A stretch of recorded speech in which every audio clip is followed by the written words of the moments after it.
Support this podcast via our Patreon and get more writerly goodness. Visit patreon.com/nanocast to join up. Welcome to NaNoWriMo Every Month.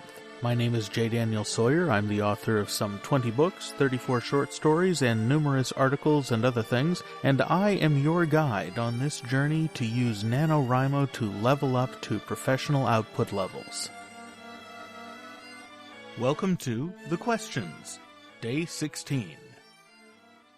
Today, Rob asks, one of my biggest hang-ups and a killer to my productivity is starting. Especially at the beginning of a new project, I find it near impossible to just dive in and end up spending a number of days spinning my wheels. Do you have any tips, tricks for getting over the hump of starting a new project? Incidentally, I also sometimes have this issue at the start of a new chapter. I get caught up in the cycle of, how should I start it? Where should I set it? What should it be about? Where should it end? Basically a miniature version of the anxieties about starting the whole novel stuff. So this is an odd question for me. This is not one of the problems that I've usually had to deal with. Generally, the way I deal with being afraid to start a project is I start a different one.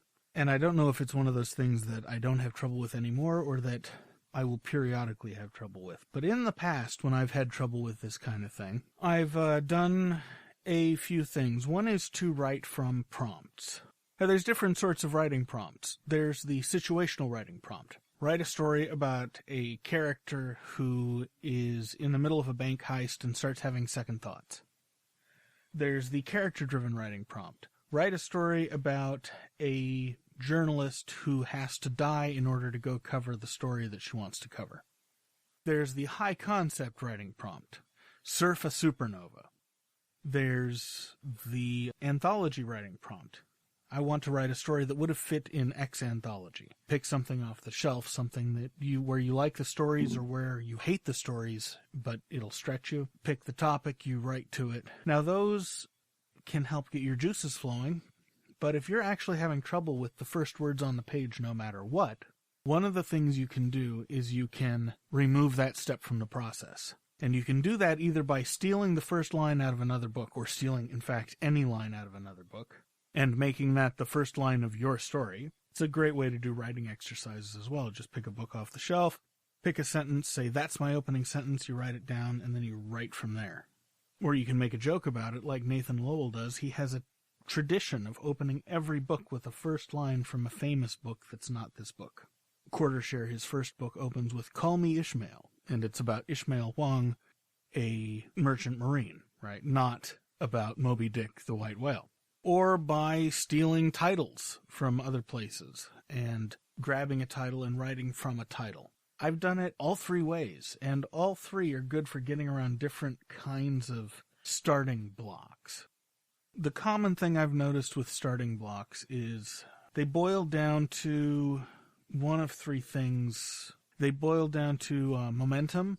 Sometimes getting up momentum is just tough. The way around getting up momentum is the way that Dean Wesley Smith has talked about doing it on his blog, where he tends to start the next story or chapter or scene before he gets up from his chair for the end of his shift.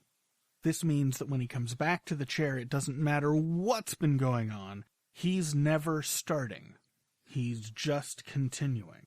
If you're finding starting really difficult, then eliminate as many sorts of starting as you can from your life. So you're starting a new book. Well, don't start the new book on a new day. Start the new book right after you write the end on the last story or book. Open up a new document, or just continue in the existing document if it'll get you over the block, and write the first couple of paragraphs of the next book or the next story. Anything you can do like that to bridge the momentum will get you around those momentum-based project blocks. The next kind of project block for starting is basically stage fright. It's the same kind of thing an actor will get before they go on stage. You're worried, oh, what if I get it wrong? What if I fuck it up? What if I open it up the wrong way and it doesn't pull the reader through and whatnot? And eventually for an actor, you go on stage or in front of the camera, and if you don't say your lines, it's way worse than if you had said them badly. So you just have to do it, and that's why you will see actors frequently take an actor's moment where they close their eyes, they'll take a breath, they'll sort of relax. It's a very zen thing. You get yourself into the space, however it takes you to do it. If you've got a song to go in, or you're reciting your lines over in your head, or you're thinking about the central thing about your character, whatever it is, you take your actor's moment, and then you plunge in. And you do your monologue. Once upon a midnight dreary, while I pondered weak and weary, now is the winter of our discontent, when on the marge of Lake Labarge I cremated Sam McGee, and all that good stuff. If it's a stage fright thing, you need to find a way that the stage fright either doesn't matter or becomes manageable.